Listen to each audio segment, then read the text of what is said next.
Hello, I'm Curtis A. Routley, and I'd like to thank you for coming to the Running Prophecy channel and joining me on my teaching series from my book, Running Prophecy. This is lesson number 5, Locusts and Living Beings. Now, in lesson 4, I brought you to the abomination of desolation, and I showed you that Ezekiel was looking at an atomic bomb going off over the land of Israel. And I ran through some of the passages that dealt with the effects of the bomb and brought you to the ending where in Zechariah chapters 13 and 14 it said that 2/3 the population of the land of Israel was going to die and 1/2 the population of the city of Jerusalem. Now, besides the atomic bomb, after Ezekiel saw that explosion go off and gave the 4-part description, which had never come together in a single event before, a violent windstorm, a great cloud with light flashing to and fro, and something like red-hot molten metal in the middle of the fire, in the middle of the cloud. And I concluded that since I'd gone through the training to drop the atomic bomb, that this is what Ezekiel was looking at. And then, in a flash, I knew what Ezekiel was calling a living being. Now, 2,500 years ago, why did a man say something was alive? What was the big reason, the primary criteria? And you have to think about that for a moment, don't you? Well, let me help you a bit. What's the difference between you and a tree? What can you do that the tree cannot do?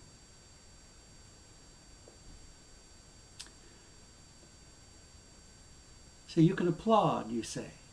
Well, the scriptures say in that day a tree would applaud. So if a tree knows how to applaud, it knows how to think and react. You don't know its language yet, but God does. What can you do that the tree cannot do? You can breathe. Well, if the tree didn't breathe in what you breathed out, the tree couldn't and you wouldn't, because you wouldn't have oxygen. Because you breathe out carbon dioxide, the tree breathes in the carbon dioxide and gives you back oxygen. The thing you can do that the tree cannot do is you can move. And as long as you move, they call you alive. And when you do not move anymore, they call you dead and plant you. Now, 2,500 years ago, in the visions of God, Ezekiel saw some things that were moving over the surface of the ground, and they were not being pulled by a horse or any other animal. They were traveling under their own power. So Ezekiel called them alive. And since there was more than one type of them, he began to describe what he was looking at. Now, to make things simple, I'm going to show you the drawing of what he was seeing, and then I'm going to use modern language to give you the clear understanding of his words. And you're going to find that his words are perfectly adequate to describe what he is looking at. Now, you may hear me say his words and then say that is, where I will give a little stronger interpretation to make clear what he is saying, so that you can see what he is seeing. Now, in Deuteronomy 29:4, Moses said, "To this day, the Lord has not given you a heart to know, nor eyes to see, nor ears to hear." And today, this is going to change. Let's look at the living beings and see Ezekiel's words for what was taking place.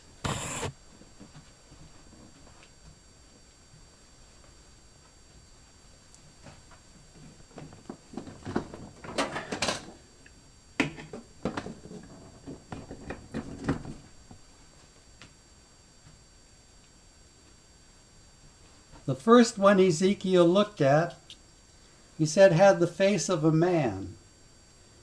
And as it came closer to him, he began to describe what he was seeing, and he said, their legs are straight. That is, there's no hip action, no knee action, no ankle action, no toe action. The leg never goes forward and backward, but he keeps bringing this thing closer and closer. And how in the world it's doing it, he does not have the slightest idea yet. But the soles of their feet are like the soles of a calf's hoof. That is, they're grayish black, they're soft and pliable because the calf's hoof hasn't taken the set yet and hardened. Then Ezekiel added some more to the description. They gleam like burnished bronze.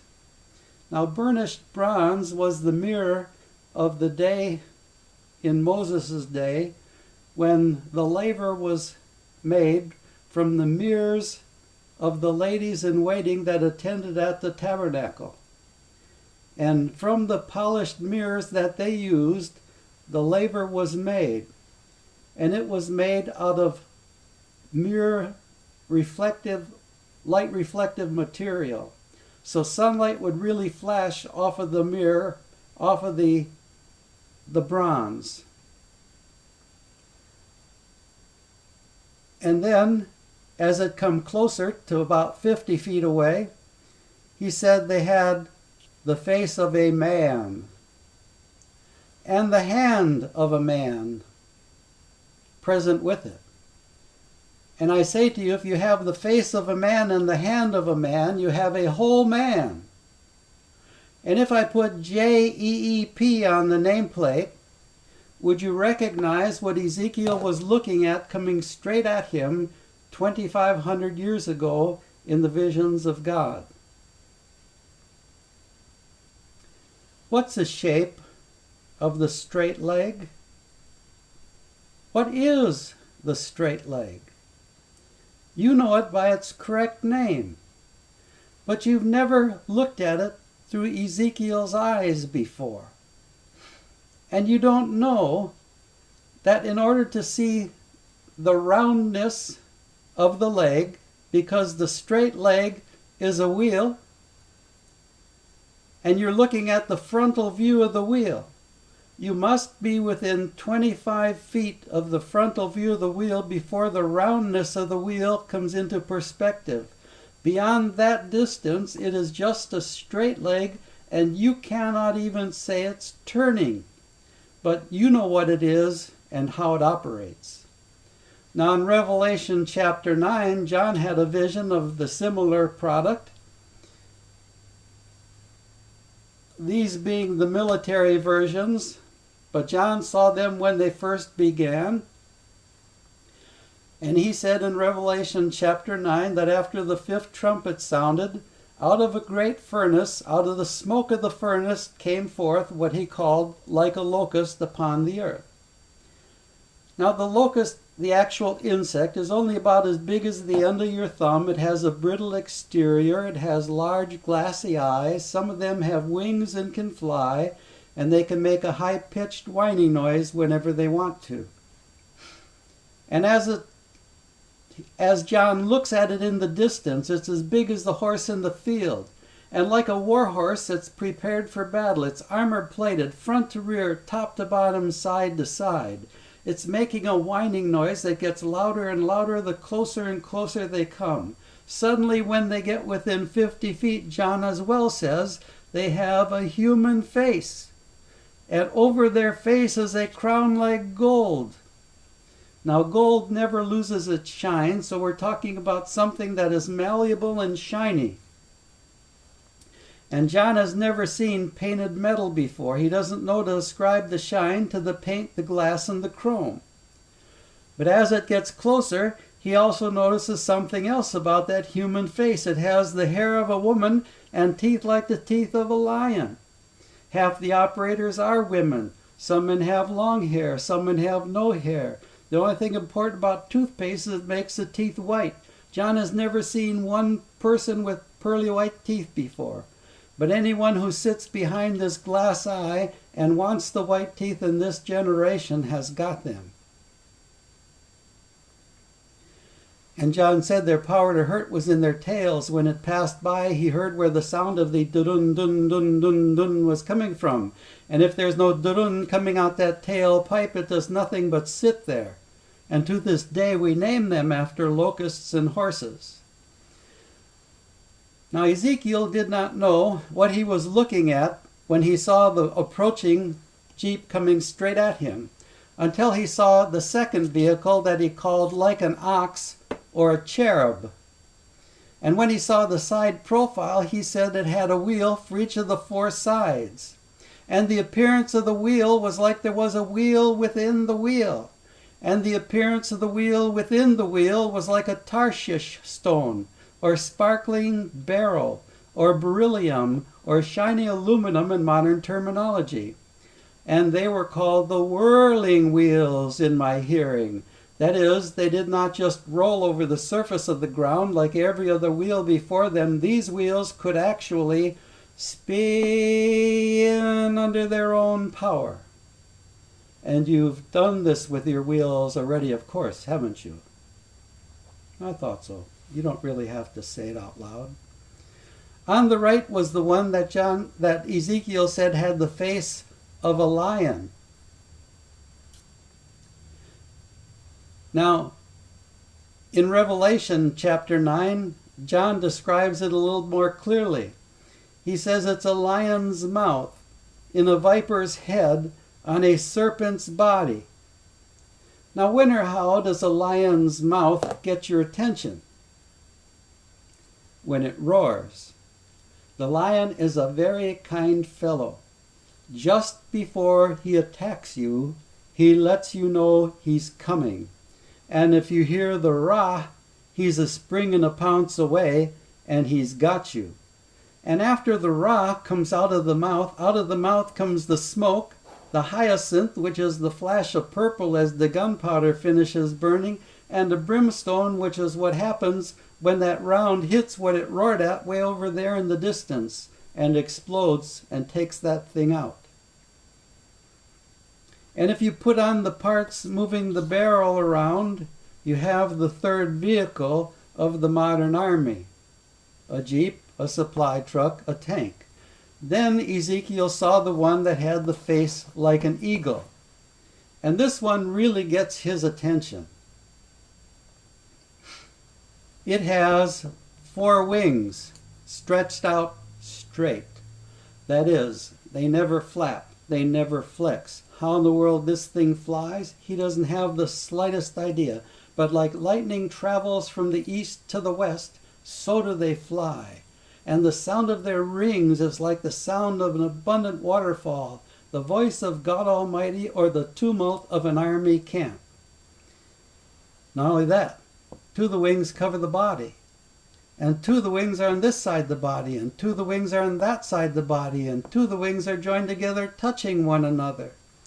And they have the awesome gleam of terrible crystal over their heads, like another expanse. Expanse is the Genesis word for atmosphere. So Ezekiel has never seen glass that you can see straight through before, and the curvature of the canopy shifts the blue light, making it look like the pilot has a bluer than blue under that canopy with him. There's streaks of light from this thing going down to those things, streaks of light from those things going up to that thing. There's a shooting war going on. But if you don't see the atomic bomb go off, you don't recognize what Ezekiel's words are saying. Not only that, when the living being rises up from the earth, the wheels rise up with it. They were connected. Not only that, when a living being rose up from the earth, the wheels move over until they're close beside it, and you cannot see the wheels anymore as the landing gear is retracted. When the spirit of living being is to come to rest, they drop their wings, but the wings are still pointed out straight because they never flap and they never flex. And he's never seen a bird do this with its feathers, curl its feathers like this when it came in for a landing. But the flaps, being lowered on the wing, permit a slower approach speed and a little more controllability for the landing. And then Ezekiel saw the last one, the one that really got his attention. And then I saw up there in the air, high up, something like a throne, lapis lazuli, or emerald green in color. And on that throne, high up, there was a figure that resembled a man. Oh, not just the face anymore, but the whole body. A complete man visible unto Ezekiel. And from his waist and downwards, and from his waist and upwards, is the glow of the amber light of a rock taken out of the middle of the fire. Ezekiel has never seen sunlight off a curved windshield before. And this flying emerald green throne doesn't have any wings, it doesn't have any wheels, and he doesn't have the slightest idea what's keeping it up there. Now in Revelation chapter 4, where they are also mentioned, where there are the 24 thrones, the elders sitting on them before the throne of God, the 4 living beings, the face of the man, the face of the ox or the cherub, the face of the lion, and the face of the eagle are around the throne saying, Holy, holy, holy